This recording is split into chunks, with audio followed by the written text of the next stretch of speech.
হরে কৃষ্ণ। আগামী 27শে ফেব্রুয়ারি শুক্রবার পবিত্র আমলকি একাদশী ব্রতের দিন। শাস্ত্রে এই একাদশীর বিশেষ মাহাত্ম্য কথা বর্ণনা করা হয়েছে এবং এই একাদশী ব্রতের দিনে ভক্তরা বিশেষ ভক্তি ভরে ব্রত করবে, ভগবান শ্রীবিষ্ণুর পুজো করবে। তাই আজকের এ পর্বে আমরা সেই প্রসঙ্গে জেনে নিব। সেই সঙ্গে এই দিনে সৌভাগ্য লাভের জন্য কোন কোন কার্য করা অত্যন্ত শুভ এবং মঙ্গলময়। পাশাপাশি জীবকে, বিশেষ করে গোমাতাকে, কুকুরকে কোন খাবারটি খাওয়ানোর মাধ্যমে এই দিনে সৌভাগ্য লাভ করা যায় সেই প্রসঙ্গেও জেনে নিব। তাই একটা গুরুত্বপূর্ণ প্রসঙ্গ, আশা করছি আজকের এই তথ্যগুলো আপনাকে অবশ্যই সমৃদ্ধ করবে এবং ভালো লেগে থাকলে একটি লাইক করে কমেন্টে আপনার ইষ্ট দেবতার নামটি অথবা জয় শ্রী বিষ্ণু ভগবানের জয় একবার হলেও লিখে যাবার অনুরোধ জানাচ্ছি। দেখেন, যত প্রকার ব্রত রয়েছে সর্বশ্রেষ্ঠ ব্রত হচ্ছে একাদশী ব্রত, যার উপরে কোনো শ্রেষ্ঠ ব্রত নেই। এজন্য এই একাদশী ব্রতের দিনে কোনো ভক্ত যদি ভক্তি ভরে ব্রত আদি করে ভগবান শ্রীহরির পুজো করতে পারে, তবে তার ফলে তার জীবনের সমস্ত অশুভ দূরীভূত হয় এবং ভগবানের বিশেষ কৃপা লাভ হয়। এজন্য একাদশী ব্রত জগতে এত মহিমাপূর্ণ। সমস্ত ব্রতের মধ্যে শ্রেষ্ঠ ব্রত হচ্ছে একাদশী ব্রত। যেমন অনেকে সংসারের দারিদ্রতা দূরীভূত করতে চাইলে বৃহস্পতিবারে মা লক্ষ্মীর ব্রত করতে পারেন, আবার শনিবারে শনি দেবতার ব্রত রয়েছে, তারপরে হচ্ছে এই যে শিব চতুর্দশী ব্রত গেল। এরকম করে সনাতন ধর্মে অনেক প্রকার ব্রত আছে, কিন্তু যদি বলা হয় সর্বশ্রেষ্ঠ ব্রত কি, তবে সর্বশ্রেষ্ঠ ব্রত হচ্ছে একাদশী ব্রত। এখন একটা প্রশ্ন, যে একাদশীর দিনে সাধারণত আমরা যে ব্রত করি, আমরা তো দ্বাদশীতে ব্রত করি, কিন্তু শাস্ত্রে বলা আছে একাদশীতে উপবাস করা কর্তব্য, বা একাদশীর দিনেই হচ্ছে মূল উপবাস করতে হয়। তবে আমরা কেন দ্বাদশীতে ব্রত করি? হ্যাঁ, এটা একটা গুরুত্বপূর্ণ প্রশ্ন। তা হচ্ছে যে আমরা যে ব্রত করি, আমরা কিন্তু দ্বাদশী সংযুক্ত একাদশী ব্রত করি। একাদশীর দিনেই কিন্তু উপবাস হয় না, উপবাস মূলত হয় দ্বাদশী সংযুক্ত। যেমন একাদশীর দিনটা হচ্ছে মূলত ব্রতের দিন, বা ওইটাই ভগবান বিষ্ণুর প্রিয় দিন, কিন্তু উপবাস করতে হয় দ্বাদশীকে সংযুক্ত করে উদয়া তিথি মেনে। যেমন একাদশী যদি শুরু হয় গতকালকে ধরে নিলাম দুপুর থেকে, এবং একাদশী তিথি থাকবে আজকে দুপুর পর্যন্ত, তবে একাদশী কিন্তু ওই যে অনেকে আবার কি করে, যে যতটুকু সময় একাদশী তিথি রয়েছে অতটুকু সময় উপবাস করে তারপরে পালন করে না, এরকমটা নয়। একাদশী যদি গতকালকে থাকেও, গতকালকে উপবাস হবে না, উপবাস হবে আজকে, কেননা আজকে উদয়া তিথি মেনে আজকে ব্রত করতে হবে। সেই সঙ্গে দশমী বিদ্যা একাদশী ব্রত কর্তব্য, পালন করা ত্যায্য। কেন? শাস্ত্রে এরকম অনেক রেফারেন্স পাওয়া যায়, স্পষ্ট বলা আছে দশমী বিদ্যা মানে গতকালকে তো দশমী স্পর্শ করেছে, তাই গতকালকে ব্রত করলে ওতে পুণ্য ক্ষয় হয়। কিন্তু যদি দ্বাদশীকে সংযুক্ত করে একাদশী ব্রত পালন করা হয়, সেটা বিশেষ মাহাত্ম্যপূর্ণ। এজন্য দেখবেন গোস্বামী মতে বা বিভিন্ন নিম্বার্ক মতে, আপনি যে মতেই দেখেন না কেন, সবাই দ্বাদশী সংযুক্ত একাদশী ব্রত পালন করে। এবার কোন কোন একাদশীর ক্ষেত্রে একটুকু দ্বিমত দেখা যায়, যে কোনো মতে আগের দিনে পরে ব্রত, কোনো মতে পরের দিনে পরে। সেক্ষেত্রে দুই একটা মতে একটুকু ভিন্নতা থাকতে পারে, তবে সকল মত একই মত। আপনার গুরুদেব যেদিনে ব্রত করে, যদি কোনোদিন বিভ্রান্তি পড়েন যে কবে ব্রত করব, কেউ কেউ কালকে করবে, কেউ কেউ আজকে করবে, সেক্ষেত্রে আপনার গুরুদেব যেদিনে ব্রত করবে, আপনি যে ধারায় আছেন ওই ধারায় যেদিনে ব্রত করবে সেই দিনে আপনি ব্রত পালন করবেন। এটা হচ্ছে ব্রত পালনের মূল নিয়ম। কিন্তু বিশেষ করে বছরে 24টি একাদশী ব্রত রয়েছে, যার মধ্যে এই আমলকি ব্রত অন্যতম গুরুত্বপূর্ণ। কিন্তু কেন এই একাদশী ব্রতটি এত মাহাত্ম্যপূর্ণ?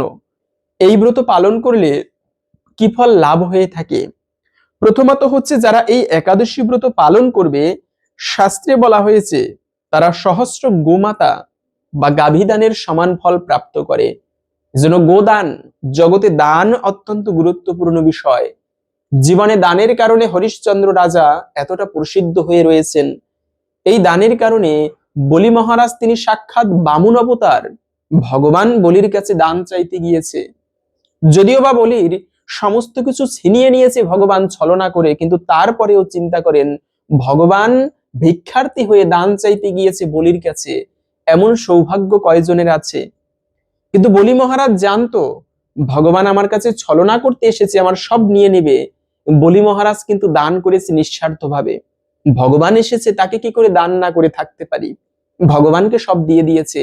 আর এই দানের কারণে বলি মহারাজ, জগতে ভগবান বিষ্ণু তাকে কথা দিয়েছে, বলি তোমার প্রতি প্রসন্ন হয়েছি, আমি তোমার দ্বার রক্ষী হয়ে তোমাকে পাহারা দেব। পাতাল দেশের রাজা করলো বলিকে, এবং বলি মহারাজের দ্বার রক্ষী হয়ে ভগবান আজও পর্যন্ত রয়েছে। এজন্য এ হচ্ছে ভক্ত, এ হচ্ছে দানের মহিমা। তো এরকম করে অনেক প্রকার দান আছে। যেমন সব থেকে শ্রেষ্ঠ দান বলা হয়েছে কন্যা দান করা। কেন? কেননা কন্যা দান করলে কোনো পিতা যদি সৎ পাত্রে তার কন্যাকে দান করতে পারে, তবে ওই পিতার এত পুণ্য হয় যে চিত্রগুপ্ত পর্যন্ত তার পুণ্যের সংখ্যা হিসাব করতে পারে না। কিন্তু এই কন্যাদানের থেকেও শ্রেষ্ঠ দান গাভী দান করা। যদি পিতৃপুরুষ নরকে গমন করে, তবে তাদের উদ্দেশ্যে এক প্রকার দানের বিধান রয়েছে শাস্ত্রে, গো দান করা। এই গোদানের ফলে সেই পিতৃপুরুষ তারা নরক থেকে পর্যন্ত মুক্তি লাভ করতে পারে। এজন্য সহস্র গাভী দান করলে যে পুণ্যফল প্রাপ্ত করা যায়, শুধুমাত্র এই আমলকি একাদশী ব্রত পালনে সেই ফল পাওয়া যায়। শুধু তাই নয়, এই ব্রত পালন করলে আরো ভগবান স্বয়ং তাকে রক্ষা করে। হরি যাকে রক্ষা করে কে তারে মারিতে পারে। জগতে কারো সামর্থ্য নেই, যার প্রমাণ হচ্ছে প্রহ্লাদ মহারাজ। তার বাবা এতবার মারতে চেয়েছে হিরণ্যকশিপু, কিন্তু কোনোদিন মারতে পারেনি, ভগবান তাকে রক্ষা করেছে। কেন বলছি এই কথাটা? কেননা এই একাদশী ব্রত অজান্তে একটা ব্যাত পালন করেছিল। আমরা ব্রত মাহাত্ম্য কথায় জানবো সেই প্রসঙ্গে, তবে একটা ব্যাত অজান্তে এই ব্রত পালন করেছিল। তারপরে কি হয়েছে, এই একাদশী ব্রতের পুণ্য প্রভাবে সেই ব্যাত পরের জন্মে রাজা হয়ে জন্মগ্রহণ করেছে। কিন্তু রাজা তো হলো একবার মৃগয়া করতে গিয়ে একা একা, তখন কিছু ম্লেচ্ছ তারা পর্বতবাসী, মানে ওই যে আদিবাসী যেরকম হয়, তো এই আদিবাসীরাই রাজাকে দেখে তাকে মারার জন্য, রাজা তো একা কি করে পারবে তাদের সাথে, সবাই মিলে মারতে উদ্যত হলো। তখন একটা দিব্য শক্তি এসে সেই মহারাজকে রক্ষা করে সবাইকে হত্যা করে দিল। মহারাজ বুঝতেই পারলো না কি হয়েছে, প্রশ্ন করলো কে আমার প্রাণ রক্ষা করলো এভাবে? আকাশে দৈববাণী হলো, ভগবান ছাড়া তোমাকে রক্ষা করবে এমন কি আছে জগতে? তুমি এই একাদশী ব্রত পালন করেছো, এই পুণ্য প্রভাবে আজ তুমি রক্ষা পেলে। এজন্য শ্রীহরি স্বয়ং তাকে রক্ষা করে যারা এই একাদশী ব্রতটি পালন করে। শুধু তাই নয়, মনুষ্য জীবনের একমাত্র উদ্দেশ্যই হচ্ছে ভগবানের কাছে ফিরে যাওয়া।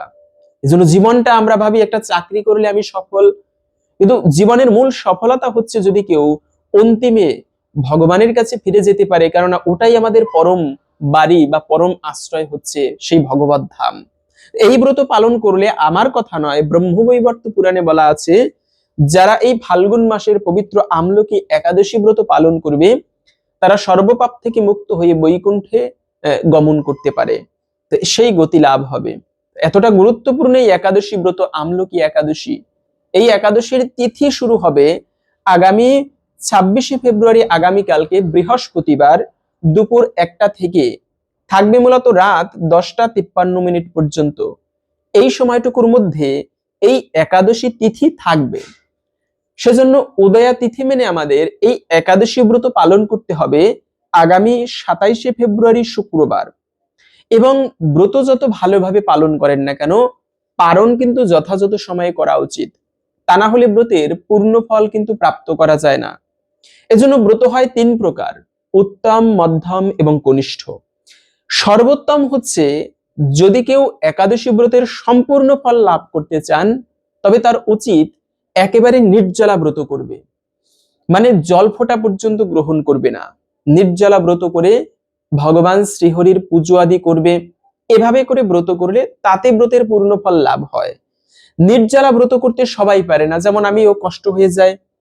যদি কষ্ট হয়ে যায়, সেক্ষেত্রে আপনি ফল, জল, ঔষধ, ব্রাহ্মণ, গুরুবাক্য এসব গ্রহণ করতে পারেন। আবার অনেকে আছে পরিশ্রম করে, লেখাপড়া করে, বাহিরে থাকে, কষ্ট হয়ে যায়, ফল খেয়েও হচ্ছে না, সেক্ষেত্রে আপনি দুগ্ধ খেতে পারেন, তারপরে হচ্ছে সবজি রান্না করে খেতে পারেন।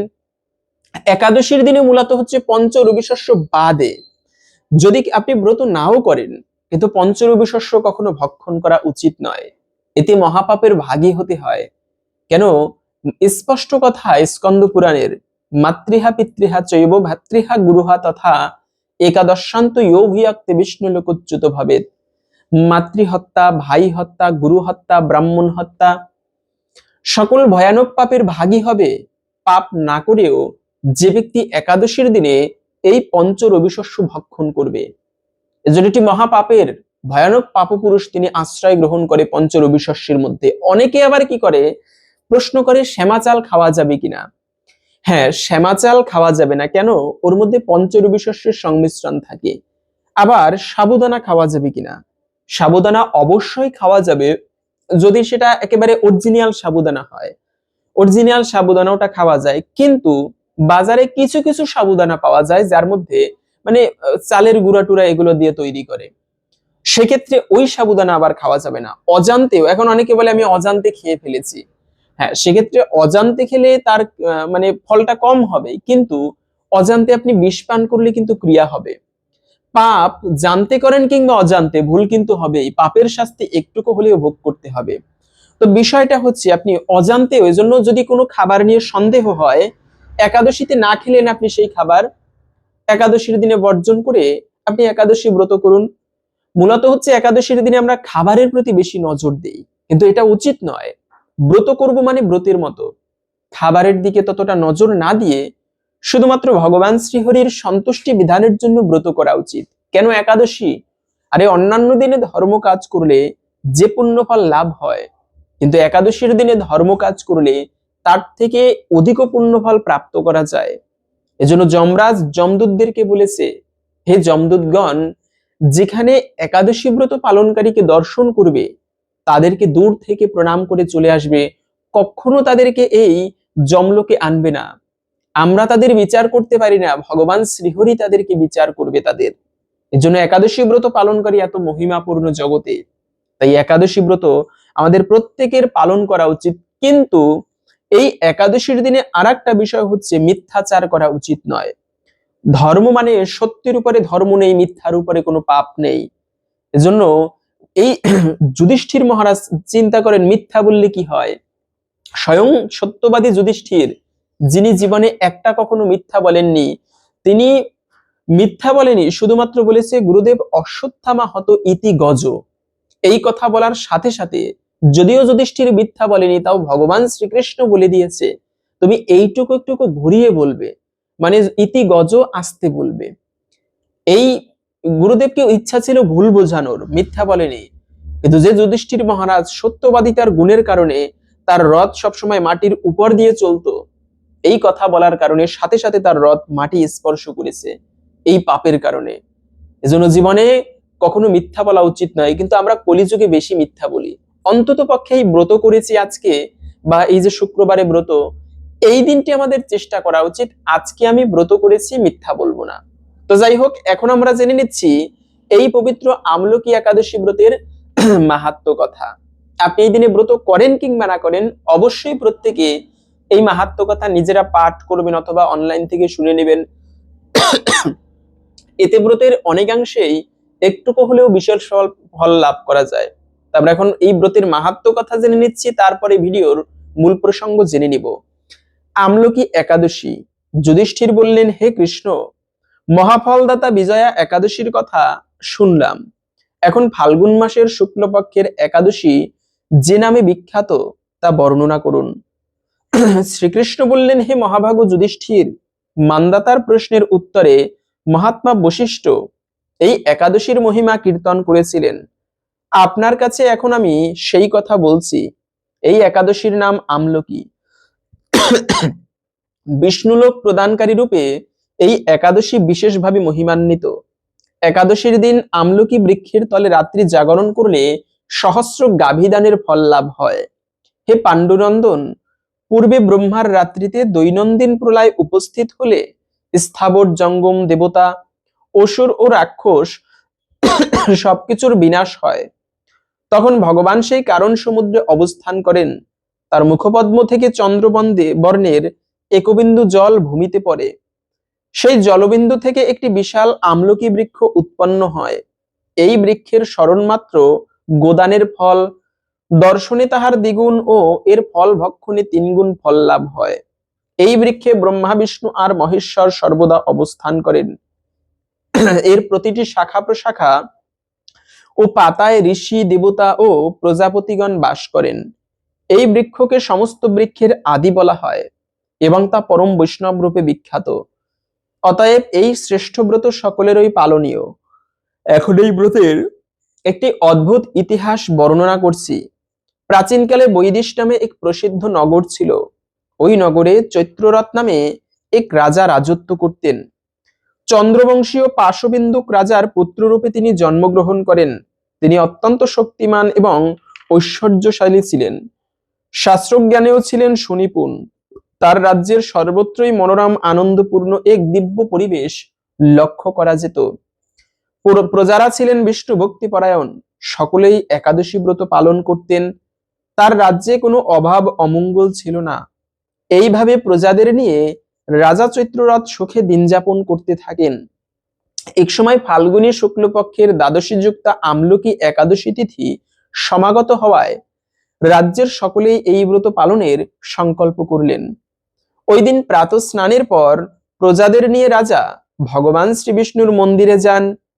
সেখানে সুবাসিত জলপূর্ণ কলস, ছত্র, বস্ত্র, পাদুকা, পঞ্চরত্ন ইত্যাদি দিয়ে সাজিয়ে স্থাপন করেন। তারপর ধূপদীপ দিয়ে যত্ন সহকারে মুনি ঋষিদের দ্বারা শ্রী পরশুরাম মূর্তি সমন্বিত আমলকি বৃক্ষের পূজা করেন। হে পরশুরাম, হে রেণুকার সুখবর্ধক, হে ধাত্রী, হে পাপ বিনাশিনী আমলকি, তোমাকে প্রণাম। আমার অর্ঘ্যজল গ্রহণ করো। এইভাবে দিনে যথাবিধি স্তব, স্তুতি, পূজা, নিত্যগীত করে রাজা ভক্তি ভরে সেই বিষ্ণু মন্দিরে রাত্রি জাগরণ করতে লাগলেন। এমন সময় দৈবযোগে একটি বেদ সেখানে উপস্থিত হয়। পূজার সামগ্রী সহ বহু ব্যক্তিকে একত্রে রাত্রি জাগরণ করতে দেখে সে কৌতূহলাক্রান্ত হলো। সে ভাবলো, এসব কি ব্যাপার? বিষ্ণু মন্দিরে প্রবেশ করে সে বসে পড়ল। কলসের উপরে স্থাপিত বিষ্ণু মূর্তি দর্শন করলো। ভগবান বিষ্ণু এবং একাদশীর মাহাত্ম্য সে মনোযোগ দিয়ে শুনল। সারাদিন ওই বেদ কিছুই আহার করেনি। এইভাবে ক্ষুধায় কাতর হয়ে সে রাত্রি জাগরণ করলো। পরদিন প্রজাসহ রাজা নগরের দিকে যাত্রা করলেন। সেই ব্যাধও গৃহে ফিরে গেল। এরপর এক সময় ব্যাধের মৃত্যু হলো। একাদশীতে রাত্রি জাগরণ ও ব্রত প্রভাবে সেই ব্যাধ পরবর্তী জন্মে এক রাজ্যের অধীশ্বর রূপে নিযুক্ত হলো। জয়ন্তী নামে এক নগরী ছিল। সেখানে বিষ্ণুরথ নামে এক রাজা বাস করতেন। ওই ব্যাধ বিদুরথ রাজার মহাবলী পুত্ররূপে জন্মগ্রহণ করেন। তার নাম হয় বসুরথ। 1,00,000 গ্রামের অধিপত্য তিনি লাভ করলেন। তিনি ছিলেন সূর্যের মতো তেজস্বী, চন্দ্রের মতো কান্তিমান এবং পৃথিবীর মতো ক্ষমতাশালী। বিভিন্ন সদ্গুণে ভূষিত বসুরথ পরম বিষ্ণু ভক্তি পরায়ণ হন। এই মহাদাতা রাজা একবার শিকার করতে গিয়ে পথ ভুলে যান। গভীর জঙ্গলের মধ্যে ক্ষুধায় পীড়িত হয়ে তিনি ক্লান্তিবশত শুয়ে পড়লেন। এমন সময় কতগুলি পর্বত নিবাসী ম্লেচ্ছ রাজার কাছে এসে নানাভাবে উৎপীড়ন করতে থাকে। রাজাকে তাদের শত্রু বলে মনে করে তারা তাকে হত্যা করতে চেষ্টা করে। পূর্বে এই রাজা আমাদের পিতামাতা, পুত্র পৌত্র সবাইকে মেরে ফেলেছে, আমাদেরও গৃহ ছাড়া করেছে। এইরকম বলতে বলতে ম্লেচ্ছরা রাজাকে হত্যা করতে উদ্যত হয়। তারা বিভিন্ন অস্ত্রশস্ত্রে তাকে আঘাত করতে থাকে, কিন্তু আশ্চর্যের বিষয় তাদের সকল প্রচেষ্টা ব্যর্থ হয়। রাজার কোনো ক্ষতিই তারা সাধন করতে পারেনি। তখন রাজার শরীর থেকে নানা অলঙ্কারে বিভূষিতা এক পরমা সুন্দরী স্ত্রী মূর্তি আবির্ভূত হন।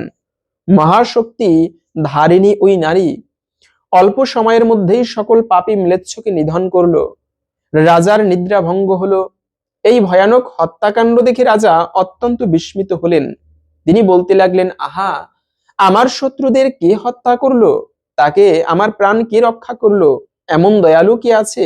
আমি তার প্রতি আমার কৃতজ্ঞতা প্রকাশ করছি। এমন সময় দৈববাণী হলো, ভগবান কেশব ব্যতীত শরণাগতকে রক্ষা করবে এমন কে আছে? তিনি ওই শরণাগতের পালক। দৈববাণী শুনে তিনি ভক্তিযুক্ত চিত্তে গৃহে ফিরে এলেন। তারপর মহাসুখে প্রজাসহ ইন্দ্রের মতো নিষ্কণ্টক রাজ্য ভোগ করতে লাগলেন। বশিষ্ঠ বললেন, হে রাজন, যে মানুষ এই পরম উত্তম আমলকি একাদশী ব্রত পালন করেন তিনি নিঃসন্দেহে বিষ্ণুলোক প্রাপ্ত হন। তো এই ছিল মূলত আমলকি একাদশী ব্রতের মাহাত্ম্য কথা। আশা করি বুঝতে পেরেছেন এই ব্রত পালন করলে আমরা কি ফল প্রাপ্ত করতে পারি। তাই আপনি নিজে একাদশী ব্রত পালন করুন এবং সবার মাঝে ছড়িয়ে দিন, যেন সবাই আমরা এই একাদশী ব্রতের মাহাত্ম্য প্রসঙ্গে জেনে উৎসাহী হই ব্রত পালন করতে। তবে এই একাদশীর দিনে কুকুর বা গাভীদের কোন খাবারটি খাওয়ানো যেতে পারে সৌভাগ্য লাভের জন্য? সেক্ষেত্রে কুকুর বা জীবের সেবা করার মাধ্যমেও, এই যে স্বামীজির কথা, বহুরূপে সম্মুখে ছাড়ি কোথা খুঁজিছ ঈশ্বর, জীবে প্রেম করে যেই জন সেই জন সেবিছে ঈশ্বর। জীবকে ভালোবাসার মধ্যেও ভগবানের কৃপা নিহিত থাকে, ভগবানের কৃপা কিন্তু লাভ করা যায়। আপনি এই যে রাস্তা দিয়ে একটা কুকুর গেলে, একটা প্রাণী দেখলে আমরা অনেক সময় মানে তাড়িয়ে দেই, অনেক সময় পাখি দেখলে তাড়িয়ে দেই। এমনটা করা উচিত নয়, একটা মার দেওয়া উচিত নয়। এর জন্য পশু পাখিদের সেবা করা উচিত, খাবার দেওয়া উচিত। প্রতিদিন না দিতে পারেন, বাড়িতে মাঝে মাঝে গোমাতার সেবা, মানে গোমাতাকে আপনি রুটি দিতে পারেন, কুকুরকে খাওয়াতে পারেন। কিন্তু একাদশীর দিনে কোন খাবারটি খাওয়ানো শুভ, সেক্ষেত্রে একটা খাবার খাওয়ালেই যে মঙ্গল হয় এরকমটা নয়। আপনি ভগবানের প্রসাদ খাওয়াতে পারেন, কেননা প্রসাদে সর্বদুখানাম হানিরস্য প্রজায়তে। গোমাতাকে আপনি একটু ফল প্রসাদ, একাদশীতে অন্ন প্রসাদ নয়, ফল প্রসাদ আপনি গোমাতাকে খাওয়াতে পারেন, পাখিদেরকে দিতে পারেন। এরপরে দ্বাদশীর দিনে আপনি অন্ন সবজি আদিও গোমাতাকে, তারপরে সেই কুকুরকে দিতে পারেন। এর মাধ্যমেও আশা করি সৌভাগ্য লাভ হয়, কেন প্রসাদই হচ্ছে ভগবানের কৃপা। যদি ভালো লেগে থাকে একটি লাইক করে কমেন্টে জয় শ্রী বিষ্ণু ভগবানের জয় একবার হলেও লিখে যাবার অনুরোধ জানাচ্ছি। ভগবান শ্রী বিষ্ণুর কৃপায় সকলের জীবনে শান্তি লাভ হোক এই কামনা করে আজকের ভিডিওটি এখানে সমাপ্ত করছি। হরে কৃষ্ণ।